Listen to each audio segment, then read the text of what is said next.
Okay, with Hamilton Young Ward, Smile for the Dead is the feature film, played at the Documentary Film Festival.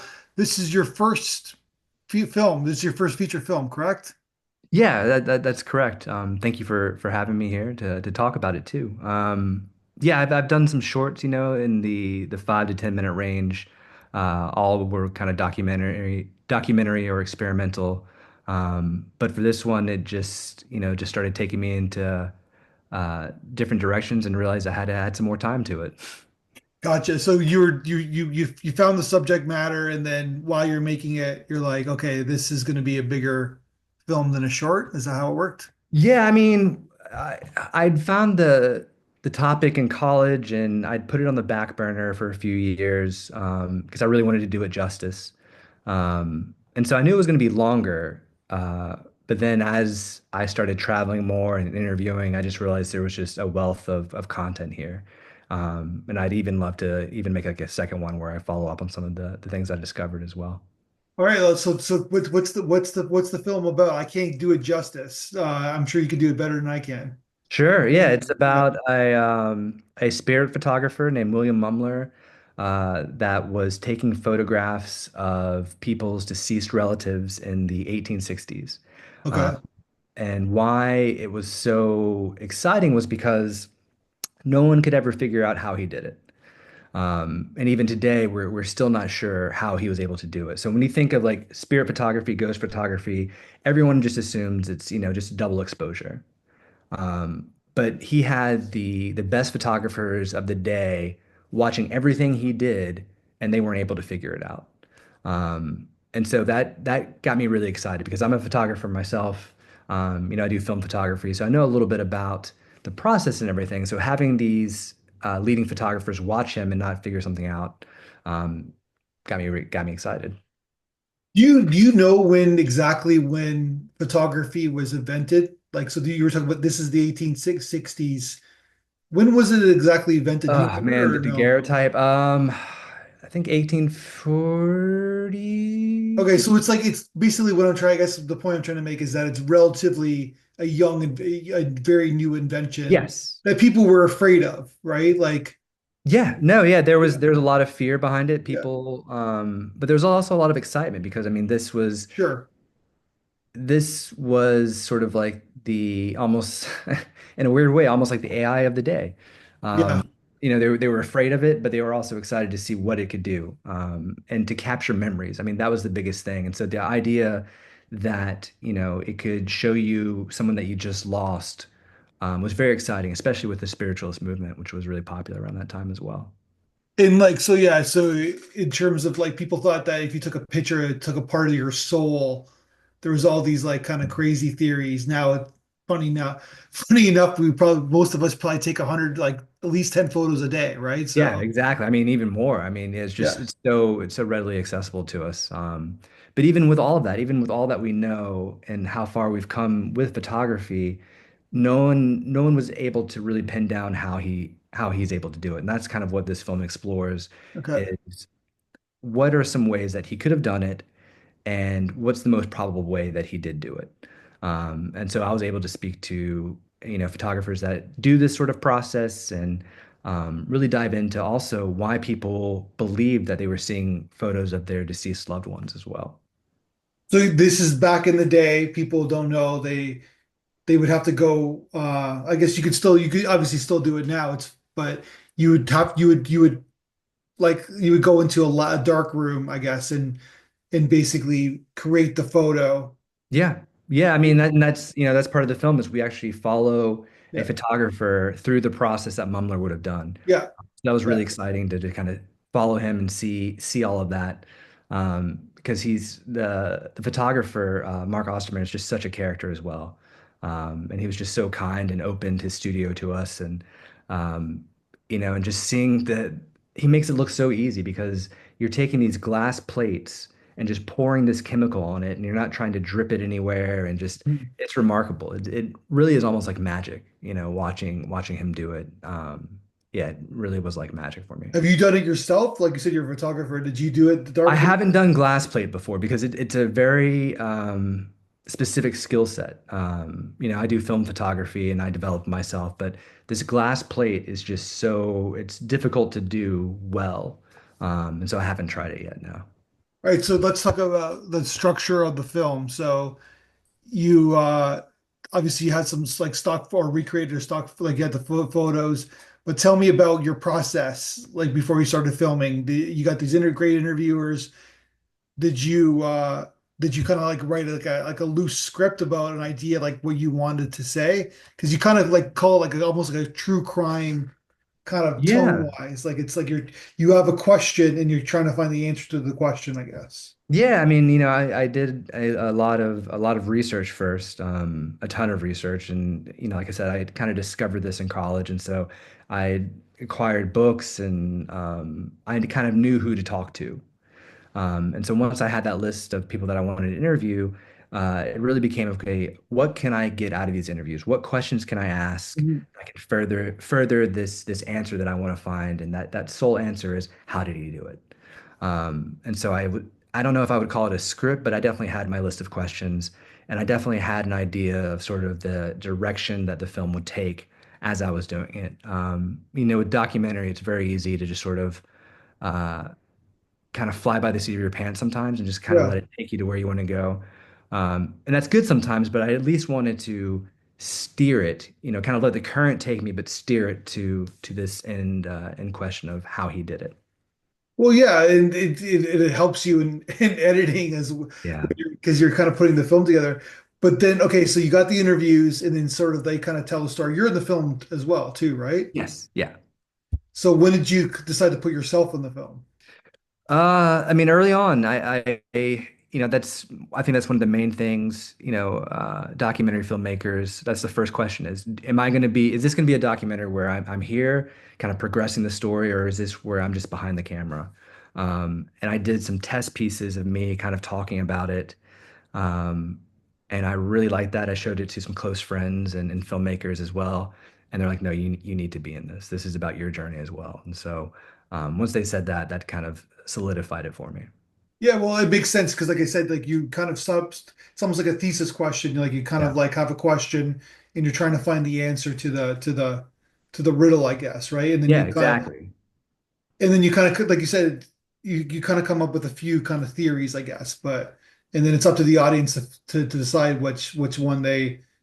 I guess did you kind of steer a little like your own theory in a Yeah, I towards it? mean, I'm very, and that's one of the things about when you're trying to track down a mystery in a film, you want, that sort of end result. You want it answered.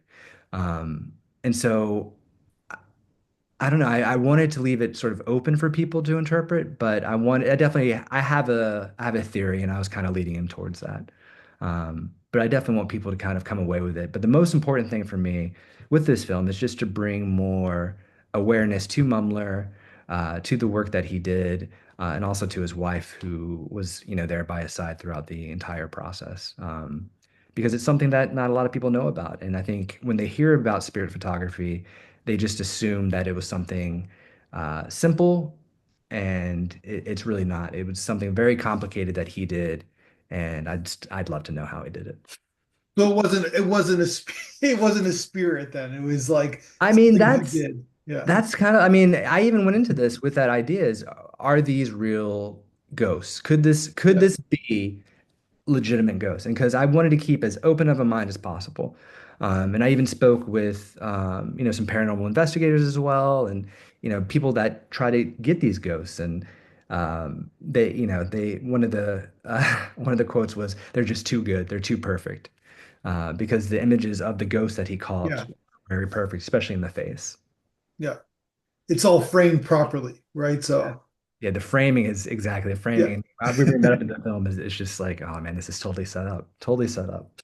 But but like you said, we like it's only like 30 years old, the invention. So like depth of field and the rule of thirds, all these things, they're just kind of it's like all brand new inventions, right? They're creating the rules, I guess, right? Yeah, Or I they're mean, you creating have some of the best photographers of the day, though. I mean, these people yeah, that know these things, because you also have to keep in mind that while it is relatively new, um, these people, this is their life, and so they know yeah. everything about it. And so they know all the tricks of the trade basically at this point, like the double exposure and everything. And so that's what really intrigued me. Is just, I mean, it's like I don't know, it's like having Spielberg watch your film and be like, he would know what to do, right? And these people didn't know what to do, and they were watching everything, checking all of his equipment. They would take his camera apart, they would check the glass plate, they would do it all, and still nothing.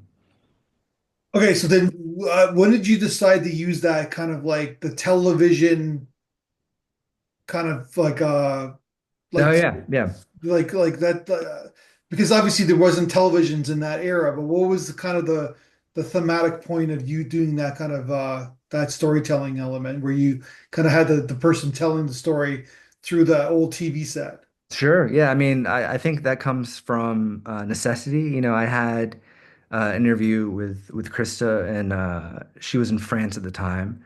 This is a very low budget film, so I couldn't fly to France to do a proper Oh, gotcha. for it. And so we did a Zoom interview, and I hate Zoom interviews when I see them in documentaries. Oh, in Um, documentaries, not this one. Okay, yeah, yeah, and so I was like, how can I present this yeah, Zoom interview in yeah, a way to make it sort of interesting for people to watch? yeah, But also kind of have some fun with, like I said, I start off as an experimental filmmaker. And so kind of going back to my roots a little bit and playing around with this idea of television and having like a ghost in the machine kind of thing. yeah. Um, and so that, yeah, I really like that section. It's very different from the rest of the film.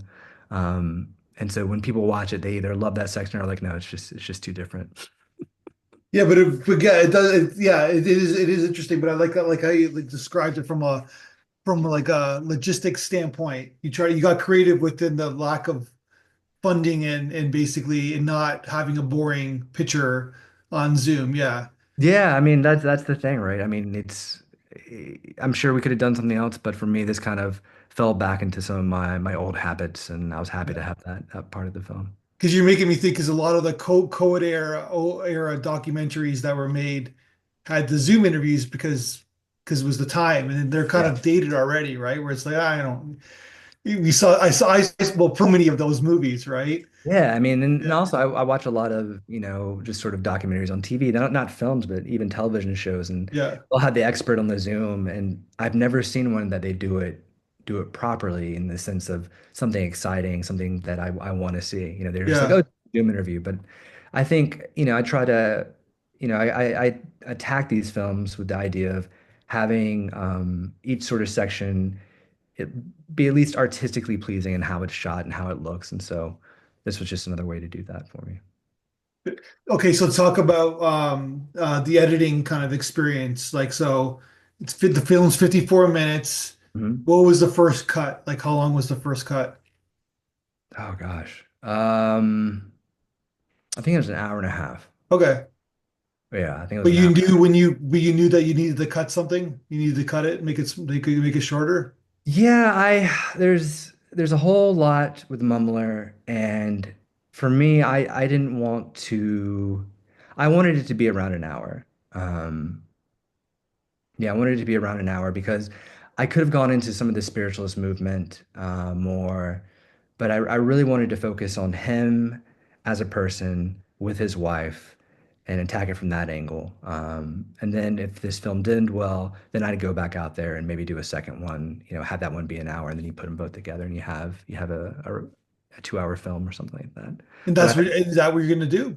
I think so. I mean, to me, this feels very episodic.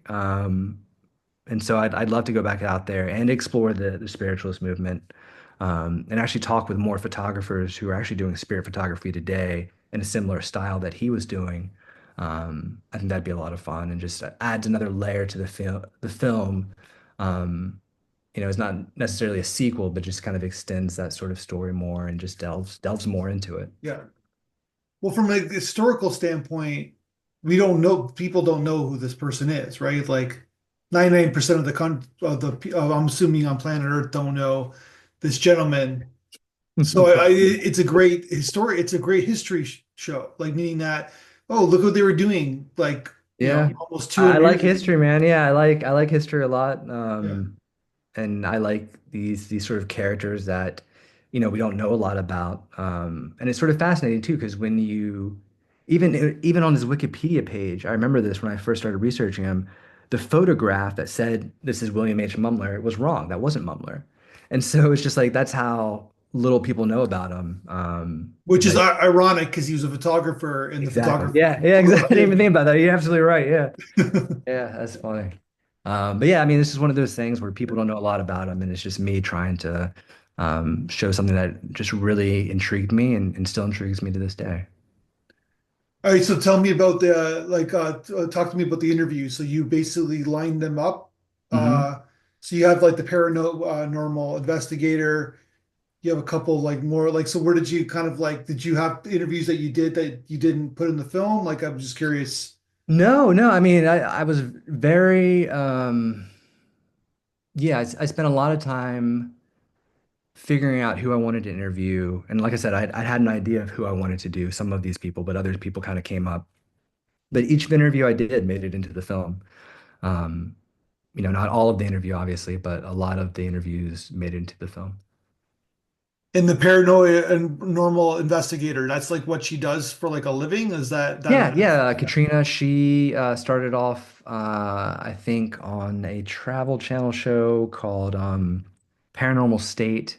Okay. And she did some other television shows, paranormal So shows as she's used well. to being interviewed or used to being on camera. Yeah, she was great. I mean, she's awesome. She's like the nicest person, and Yeah. yeah, she she was just so comfortable in front of the lens. Like I didn't Yeah. have to say anything. She just immediately just was just on. So, and just really kind, and she's very busy. So her spending the time to do that was incredible. And then so how long did you have like with them? Like a couple hours or like No, no, I mean, with Mark, the photographer, Mark Osterman, we were there for 2 days. So we spent 2 days full with him, which was incredible, like 2 full days, basically, getting to know him. And there's a lot of footage that I wish I could show. I almost want to do like a documentary just on him. Like he's just such a fascinating character. Um, and then for Katrina, about an hour for each interview, hour to two for each interview. But Mark was, since his was sort of the crux of the film, I needed to spend as much time with him as possible. and then the stock like you got some stock footage, old stock footage. Did you have where did you find all that Yeah, I material? mean, some of the where did we find it? I mean, a lot of it was just sort of public domain, some of the Yeah. old pieces, and then his pieces as well, Mumler's pieces. But I didn't want to do any sort of stock video though. I wanted to make sure that I shot everything just to make it feel, since I was in the film, just to make it feel more personal, I guess, if that makes sense. Okay. So instead of doing like, buying stock footage of like a wide of some forest or something leading into a shot, I'd rather just shoot it myself. And Um, but you got his photography. You had to yeah, yeah. we went to the museum. Uh, that was probably my favorite part of the film was me actually getting to see a Mumler piece and like holding it into my hand and stuff. And What sorry, what museum is it? it was the Eastman Museum up in Rochester. Oh, I should go there. I'm close by. Oh yeah, it's awesome, man. Yeah, it's Yeah. really cool, really cool. Especially if you're into photography, obviously, and it's Yeah, just because they have the children's museum there, and then they yeah. have the so I guess that's the museum place. That yeah, I should check it out. But it must is it, it's worth going. Oh, I loved it. Yeah, I mean, if you're a fan of photography, you have to go there. It's just, I mean, it's beautiful. The building is beautiful, and the different areas are just gorgeous. But seeing the photographs and holding in my hand though was probably my favorite part. And Yeah, they even you to just this day. you contacted them before, and they told them the film you're working on, and Yeah. they helped you out. Yeah, they were super nice. They were very open to it. I think because, usually when they have people reach out about Mumler, it's very much oh, ghost, spooky, whereas Yeah, this film, I try to look at it as more of a like I said, more of a history and a history of photography too. So it's not just sort of sensationalized. And also I wanted to take a look at grief and the process of grief and why um, people were so readily willing to believe in these photos. I yeah. think that's a huge part of it is when you're in the grief process, you're going to see, who you lost in these photos. And I think that's a really, really important part. Well, it's still common now, right? Like, and I love how you said that it's like that's like photography is like today's AI, right? Where like there's this certain population that's embracing it, a certain population that is like indifferent but in fear of it, I guess. Like Yeah. they're scared of the future, and then there's that population who was like who are 100% against it. Like they were like they think it's the worst thing that's going to happen to our Yeah. society.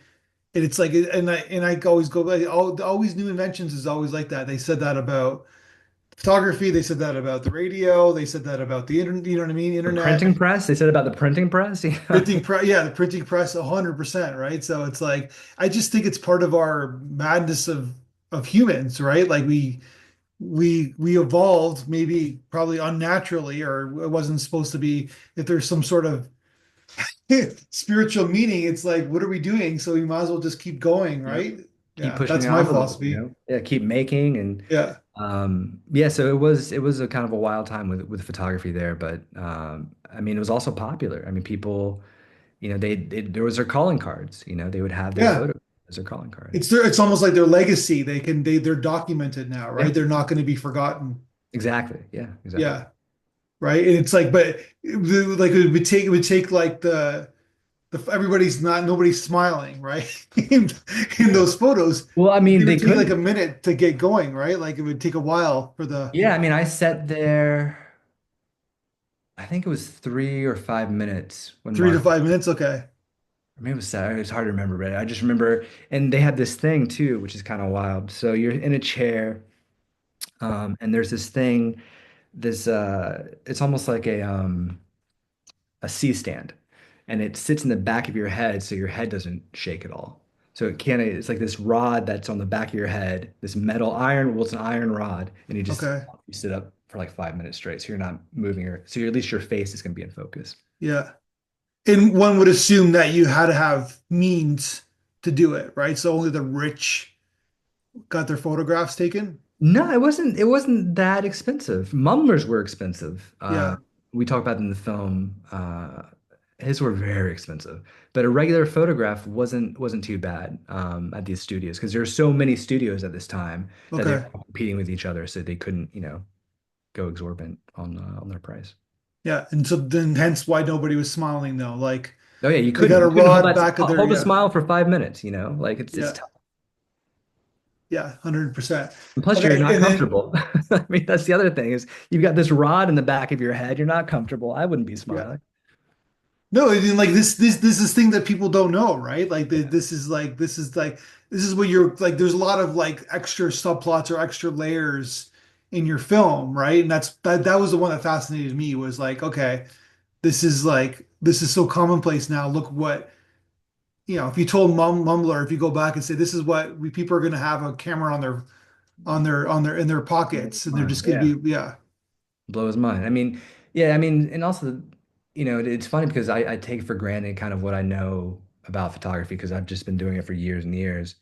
And this, yeah, like you said, the idea of just taking photos and how now it's interesting because what I'll do is even if I take a photo with my phone, I'll end up printing it out on a little Instax printer just so I can have that physical copy.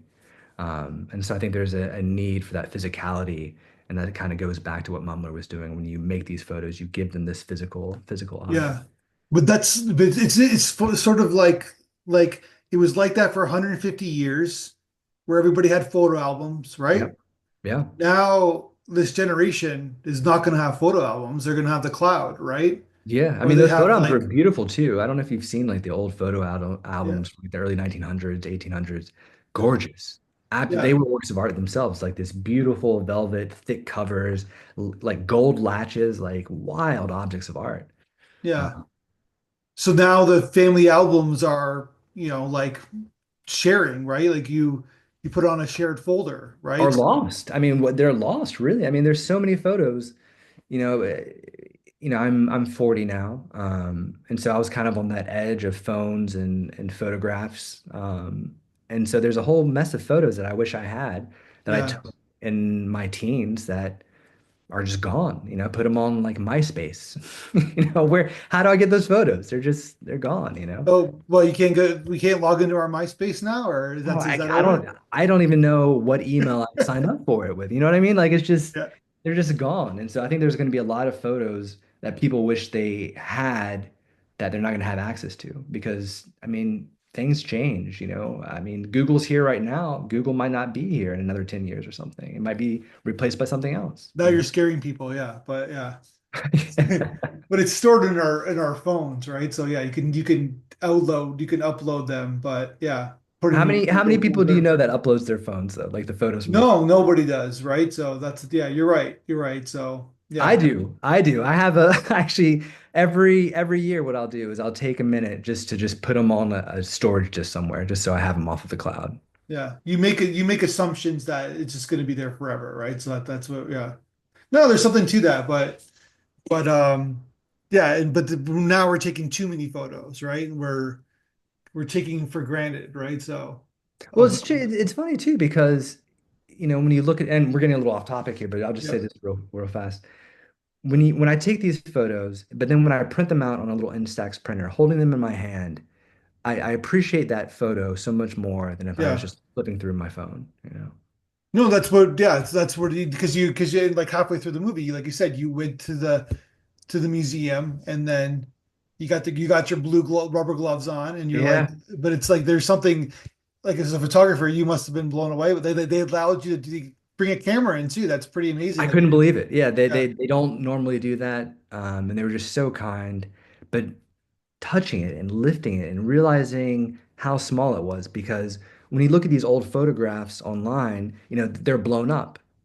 So you don't realize that I thought the photo was going to be like this big, but yeah, it was really like this big. yeah, It's like when you see the Mona Lisa, it's the same sort of thing where you imagine this huge photo, but it's really just, yeah, it's a little tiny and you can't yeah, even get there because there's like a million people yeah, if you ever go to the exactly. moon, Yeah, right? everyone's Yeah. around it.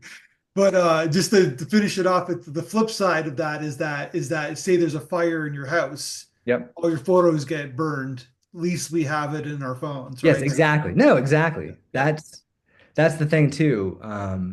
Because yeah, I worry about that is so yeah, now I have it in two places. I have the cloud, I have it in like a storage drive. yeah, Hopefully I'm covered at that yeah, point, yeah. whatever.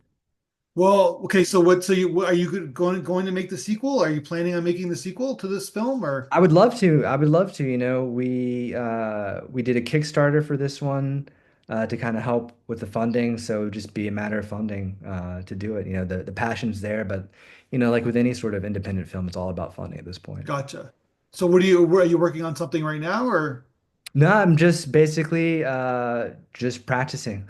Like keeping it, the camera warm is basically what I'll do. I'll go out and shoot small little not even like docs, but just sort of like for fun. Like I did a piece on a southern artist that's close by. So basically just things to kind of keep me motivated and keep the camera warm. Cool. Well, I wish you the best of success on the festival run with this film. Thank you. It's a great watch. It really is. I And appreciate it. like I said, there's lots of layers. It's like tone wise, it's story wise, it's like a true crime kind of thing where you're like the kind of like investigator, and then but there's all these other layers like we're talking about in the film. So I sorry if I got more involved in the subplots, but I'm fascinated No, by man, I'm glad you're picking up. Like I'm like smiling over here. Like that really means a lot that you're able to kind of see the layers because I wanted to have that, not just to be about ghost photography, but to yeah. have other things happening. So the fact that you picked up on that makes me really happy. And like you said, like thematic, like as a human, the wrap my point is that we're really the same, right? The Mhm. same. We're dealing with grief with a medium or whatever. We're looking for answers of some kind. We believe what we want to believe almost because we it's like we're still dealing with the same emotions that we Yeah, were 200 years ago, except which we is just have crazy to different think about. technology, Yeah. right? Yeah, I mean that hasn't changed. Our process for grief really hasn't changed. Yeah. And so, touching on that was just really exciting for me because that's what you realize that as far back as that was, we're really the same types of people. Yeah. 100%. Yeah. It's crazy. Yeah. All right, man. Well, congratulations, and let's talk again when you make your next film. Thank you so much, man. Appreciate it. Thank you so much.